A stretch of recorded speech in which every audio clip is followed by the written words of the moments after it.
Global south രാജ്യങ്ങളുടെ ശക്തമായ ശബ്ദമായി ഇന്ത്യ മാറിയെന്നും ആഗോള വേദികളിൽ ഇന്ത്യ പറയുന്നത് എന്താണെന്നറിയാൻ ലോകം ഇന്ന് കാത്തിരിക്കുകയാണെന്നും പ്രധാനമന്ത്രി നരേന്ദ്രമോദി ന്യൂയോർക്കിലെ ഇന്ത്യൻ സമൂഹത്തെ അഭിസംബോധന ചെയ്ത് സംസാരിക്കുകയായിരുന്നു അദ്ദേഹം. കഴിഞ്ഞ വർഷം ജനുവരിയിൽ ഇന്ത്യ ആതിഥേയത്വം വഹിച്ച വോയിസ് ഓഫ് ഗ്ലോബൽ സൗത്ത് ഉച്ചകോടിയെക്കുറിച്ച് പ്രധാനമന്ത്രി എടുത്ത് സംസാരിച്ചു. ഗ്ലോബൽ സൗത്തിലെ നേതാക്കളെ ഒരുമിച്ച് ഒരു വേദിയിൽ എത്തിക്കുകയും ഈ രാഷ്ട്രങ്ങൾക്ക് പരസ്പരം സഹകരണം വർദ്ധിപ്പിച്ച് മുന്നോട്ടു പോകുന്നതിനുള്ള അവസരം ഒരുക്കിയതായും പ്രധാനമന്ത്രി ചൂണ്ടിക്കാണിച്ചു. ഗ്ലോബൽ സൗത്ത് രാജ്യങ്ങൾക്കിടയിലുള്ള ഐക്യം പ്രോത്സാഹിപ്പിച്ചുകൊണ്ട് എല്ലാവരെയും ഒരുമിപ്പിച്ച് നിർത്താനുള്ള ശ്രമങ്ങൾ ഇന്ത്യയുടെ നേതൃത്വത്തിൽ നടത്തി.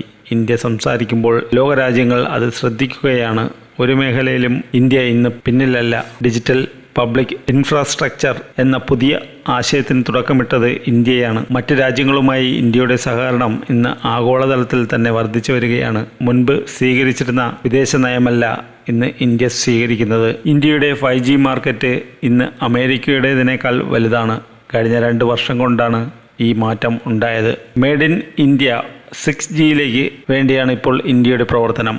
ഇന്ത്യ ഇന്ന് അവസരങ്ങൾക്കായി കാത്തിരിക്കുന്ന ഒരു രാജ്യമല്ല, മറിച്ച് അവസരങ്ങൾ സൃഷ്ടിക്കുന്ന രാജ്യമാണ്. കഴിഞ്ഞ 10 വർഷത്തിനിടെ പല മേഖലകളിലും ഇന്ത്യ പുതിയ തുടക്കങ്ങളിട്ടു. 25 കോടിയോളം ജനങ്ങളെ ദാരിദ്ര്യത്തിൽ നിന്ന് കരകയറ്റി. സാമ്പത്തികമായി പിന്നാക്കം നിൽക്കുന്നവരെ ശാക്തീകരിക്കുക എന്നതിന് വലിയ പ്രാധാന്യമാണ് നൽകിയത്. 10 വർഷത്തിനിടയിലാണ് ഇന്ത്യ ലോകത്തിലെ 5ാമത്തെ സമ്പദ് വ്യവസ്ഥയായി മാറിയത്. ഉടൻ തന്നെ ഇന്ത്യയുടെ സ്ഥാനം മുന്നിലേക്ക് ഉയരും. രാജ്യത്തെ ഓരോ പൗരനും ഇത് ആഗ്രഹിക്കുന്നുണ്ട്. 2024 എന്ന വർഷം ലോകത്തെ സംബന്ധിച്ച് വളരെ നിർണായകമാണ്. കാരണം ഒരു വശത്ത് സംഘർഷങ്ങളും യുദ്ധങ്ങളും പിരിമുറുക്കങ്ങളും വർദ്ധിച്ചു കൊണ്ടിരിക്കുന്ന കാഴ്ചയാണ് കാണാനാകുന്നത്. എന്നാൽ മറുവശത്ത് ജനാധിപത്യത്തെ ആഘോഷമാക്കുന്ന കാഴ്ചയും കാണാനാകും. ലോകരാജ്യങ്ങൾക്ക് സമ്മർദ്ദം ചെലുത്തുകയല്ല, മറിച്ച് ഇന്ത്യയെ കൃത്യമായ രീതിയിൽ സ്വാധീനം വർദ്ധിപ്പിക്കുകയാണെന്നും പ്രധാനമന്ത്രി കൂട്ടിച്ചേർത്തു.